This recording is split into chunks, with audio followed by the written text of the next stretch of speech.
প্রত্যাখ্যাত হবার ভয়। মানুষ অনেক ধরনের ভয়ের মধ্যে থাকে। তাকে মৃত্যু ভয় তাড়া করে, সে ব্যর্থ হবার ভয় করে, আর প্রত্যাখ্যাত হবার ভয়ও সে করে।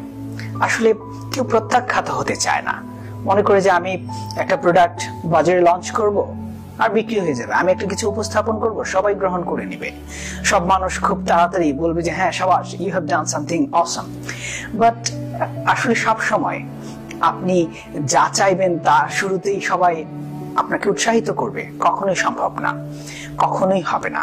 আসলে আপনার যারা সমালোচনা করে, আপনি কোনো একটা প্রোডাক্ট বাজারে এনেছেন, কোনো একটা সেবা আপনি দিতে চাচ্ছেন, কিন্তু মানুষজন আপনার সমালোচনা করছে। সমালোচনা করার অনেক কারণ থাকতে পারে। একটা কারণ হচ্ছে মানুষ আসলে যারা আত্মদম্ভ, যে সে বুঝাতে চাচ্ছে যে আপনি যে প্রোডাক্টটা এনেছেন বাজারে, যে সেবাটা দিতে যাচ্ছেন, এটা আসলে তত ভালো আপনি দিতে পারবেন না, সে খুব ভালো পারে। যারা এ ধরনের বলছে যে আত্মদম্ভ প্রকাশ করছে, তাদের নিয়ে ভেবে আপনার কোনোই লাভ নাই। কারণ হচ্ছে আপনার চলার পথে তারা কোনো ভ্যালিউ অ্যাড করবে না, আপনাকে সাহায্য করবে না। সুতরাং তাদের চিন্তা বাদ দিন। আর একটা গ্রুপ যারা, ধরেন আপনি ক্লাসে ফার্স্ট বয় বা আপনি থার্ড বয়, আপনি ফার্স্ট হতে যাচ্ছেন। যখনই আপনার অবস্থানটা ফার্স্টে যাবে, যার অবস্থান ফার্স্ট ছিল সে কিন্তু তার অবস্থান চেঞ্জ হবে। সুতরাং তার অবস্থান হারাবার ভয়ে সে আপনার বিরোধিতা করতে পারে, সে আপনাকে প্রত্যাখ্যান করতে পারে। বাজারে একটি পণ্য নিয়ে এসেছেন, বাজারে যে পণ্যটা ইতিমধ্যেই মার্কেট দখল করে আছে, সে নিশ্চয়ই চাইবেন আপনি পণ্য নিয়ে মার্কেটে তার জায়গাটা দখল করে ফেলেন। সুতরাং সে বাজারে আপনার ব্যাপারে রিউমার ছড়াবে। সেই রিউমার, সেই গুজবে আপনার কিছু চিন্তা করার প্রয়োজন নেই। তারপরে আপনাকে যারা রিয়েলি মন থেকে ভালোবাসে, পছন্দ করে, তারা চাইবে যে হ্যাঁ আপনি যে প্রোডাক্ট নিয়ে এসেছেন এটা আরো সুপার মানের হোক, আপনি যে সেবাটা দিতে চাচ্ছেন এটা আরো ভালো হোক। তার জন্য আপনাকে হয়তো অনেক কিছু বলতে পারে, তারা ভালোবেসেই বলছে। সুতরাং তাদের কথাকে সম্মান করুন, নিজেকে কারেক্ট করার চেষ্টা করুন। কিভাবে প্রত্যাখ্যাত হতে না হয় বা প্রত্যাখ্যাত হবার ভয় থেকে নিজেকে বের করে আনতে পারবেন, তার জন্য প্রথম করণীয় হচ্ছে চিন্তা করুন আপনি আসলে কি চান, আপনার চাওয়াটা কি। আপনি কি চান পৃথিবীর 700 কোটি মানুষই আপনার পণ্য কিনুক, আপনার কথা শুনুক, আপনাকে গ্রহণ করে নিক? এই চাওয়াটা কি যৌক্তিক? এই পৃথিবীর সবচাইতে যারা স্মরণীয় ছিল, বরণীয়, সেই মানুষগুলো 700 কোটি মানুষের সমর্থন কখনোই পায়নি, দরকারও নাই। আপনি দেখবেন যে কথাই আপনি বলুন না কেন, কিছু মানুষ আপনাকে ভালোবাসছে, কিছু মানুষ আপনার কথা শুনছে, কিছু মানুষ আপনাকে অনুসরণ করছে, কিছু মানুষ আপনার পণ্য কিনছে। সবাইকে যদি আপনি আপনার টার্গেটের মধ্যে নিয়ে আসেন, যৌক্তিক টার্গেট না। সুতরাং গুরুত্ব দিয়ে চিন্তা করুন আপনি আসলে কতটুকু মার্কেট দখল করতে চান, এবং আপনি ব্যক্তিগতভাবে নিজেও পূর্ণাঙ্গ নন যে আপনাকে সবাই গ্রহণ করবে। আপনার অনেক ভুল থাকতে পারে, আপনার প্রোডাক্টের মান কিছু অংশে কিছু না কিছু ত্রুটি, দুর্বলতা থাকতেই পারে। সুতরাং আগে ভাবুন যে আপনি আসলে কি ভ্যালু প্রদান করছেন মানুষকে। মানুষ যদি ভ্যালু প্রদান করতে পারেন, আজ হোক কাল হোক, বড় একটা অংশ এই পৃথিবীর আপনাকে গ্রহণ করে নেবে। চিন্তা করুন, যে মানুষটা আজকের পৃথিবীর ওয়ার্ল্ড ডিজনি সবচেয়ে চমৎকার অ্যানিমেশন মুভি তৈরি করে, তাকেও বলা হয়েছে যে তার ভিশনারি পাওয়ার, তার ইমাজিনেশন পাওয়ার এর কারণে তাকে চাকরি থেকে বরখাস্ত করা হয়েছে। তারপরে জেকে রাউলিং, যিনি হ্যারি পটার বইটির লেখক, তাকেও 12টা পাবলিশার তার বইটি প্রকাশ করার জন্য অনাস্থা, অনাগ্রহ প্রকাশ করেছে। তারা মনে করছে বইটি বাজারে বিক্রি হবে না, কিন্তু সেই জেকে রাউলিং আজকে $1 বিলিয়ন মালিক। তারপরে দেখুন জ্যাক ক্যানফিল্ড, যিনি একজন আমেরিকান লেখক, তিনি motivational speaker, entrepreneur, corporate trainer. তিনি যখন তার একটা বই লিখেন, 144টা পাবলিশার তাকে রিজেক্ট করে যে না, তোমার বই চলবে না বাজারে।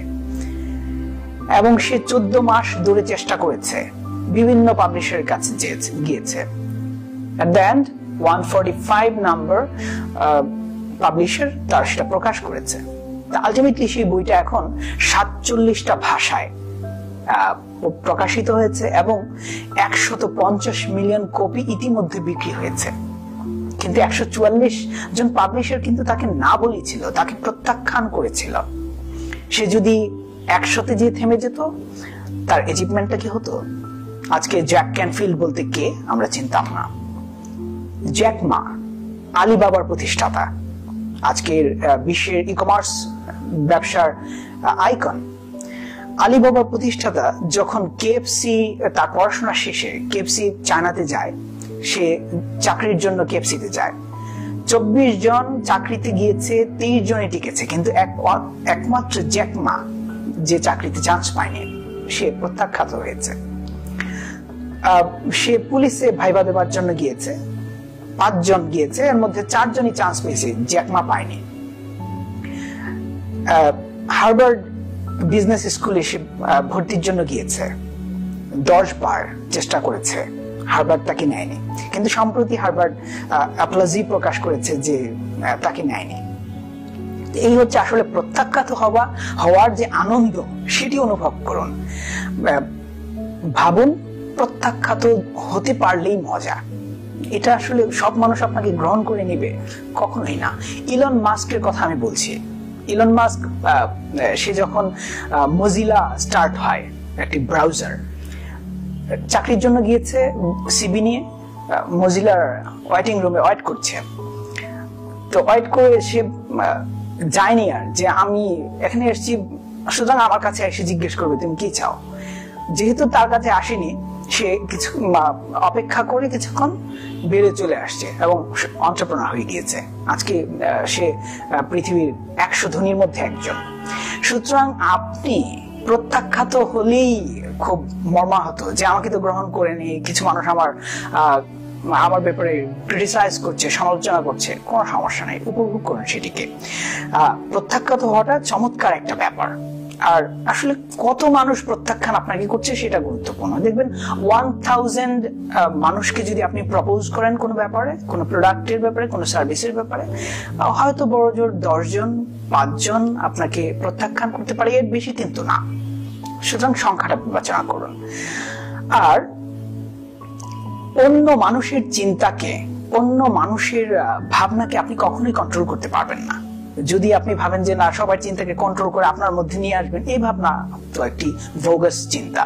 এই ভাবনাকে বাদ দিয়ে চিন্তা করুন যে আপনি কিভাবে একটা অবস্থানে পৌঁছবেন।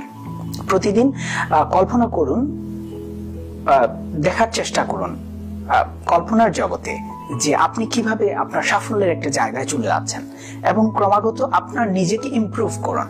আপনার কোথায় কোথায় ত্রুটি আছে, কোথায় কোথায় ভুল আছে, সেগুলো আপনি দেখে ক্রমাগত নিজেকে সংশোধন করুন এবং এগিয়ে যান। আমি বিশ্বাস করি যে পৃথিবীর যত সফল মানুষ, তারা এই নাকে, প্রত্যাখ্যানকে হাতে পরিণত করেছে, মানুষের গ্রহণযোগ্যতায় পরিণত করেছে। এবং আপনি যদি তা পারেন, সকল ধরনের ভয় অদৃশ্য হয়ে যাবে এবং পৃথিবীতে কোনো ভয়ই আসলে নিশ্চিত হিসেবে ভয় নয়। আসলে মানুষ এই পৃথিবীতে অনন্য কিছু করতে পারে, সেটা হয়তো সবাই গ্রহণ করবে না, কিন্তু অধিকাংশ মানুষই আপনার ভালো কিছুকে সম্মান জানাবে। ধন্যবাদ সাথে থাকবার জন্য।